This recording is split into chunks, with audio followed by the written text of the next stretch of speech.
కామారెడ్డి జిల్లా బాన్సువాడలోని శ్రీరామనారాయణ్ కేడియా డిగ్రీ కళాశాల రజతోత్సవాలకు స్థానిక ఎమ్మెల్యే పోచారం శ్రీనివాసరెడ్డి హాజరయ్యారు. ఈ సమావేశంలో రాష్ట్ర ఆగ్రో ఇండస్ట్రీస్ చైర్మన్ కాసుల బాలరాజ్, కళాశాల ప్రిన్సిపల్, అధ్యాపకులు, కమిటీ సభ్యులు తదితరులు పాల్గొన్నారు. ఈ సందర్భంగా పోచారం మాట్లాడుతూ కళాశాల రజతోత్సవ వేడుకలను అంగరంగ వైభవంగా నిర్వహించనున్నట్లు తెలిపారు. కళాశాల స్థాపించిన నాటి నుండి నేటి వరకు అభివృద్ధికి తోడ్పడిన ప్రతి ఒక్కరికి పేరు పేరున అభినందనలు తెలియజేశారు. రజతోత్సవాలకు పూర్వ విద్యార్థులను ఆహ్వానించినట్టు పేర్కొన్నారు. పూర్వ విద్యార్థులంతా ఈ నెల 24న జరగనున్న ఉత్సవాలను విజయవంతం చేయాలని ఆయన విజ్ఞప్తి చేశారు.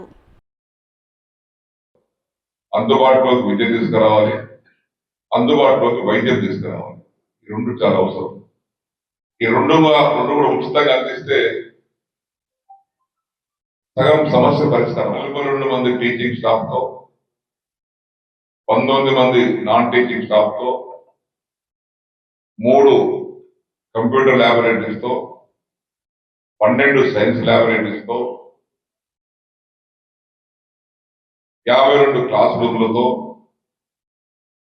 అన్ని అందులతో ఈ కళాశాల ప్రారంభించారు. 25 వసంతాలు పూర్తి చేసుకున్నాం కాబట్టి 25 సంవత్సరాలు జరుపుకునేటువంటి silver jubilee, next golden jubilee, platinum jubilee, diamond jubilee, ఇవన్నీ గతంలో భవిష్యత్తులో జరుపుకునే అవకాశాలు ఉన్నాయి. 24వ తారీఖు ఇది మీకోసం ఏర్పడిన సభ. ఇది మీ ప్రతినిధిగా, మీ శాసనసభ్యుడిగా మీ అందరితో ఆనందం పంచుకోవడానికి కోసం. ఈ ఆనందం ప్రతి సంవత్సరం పంచుకోవాలి. 25 ఏళ్ళకి ఒకసారి పంచుకుంటాం. సాంస్కృతిక కార్యక్రమాలు కూడా ఏర్పాటు చేసాం బ్రహ్మాండంగా.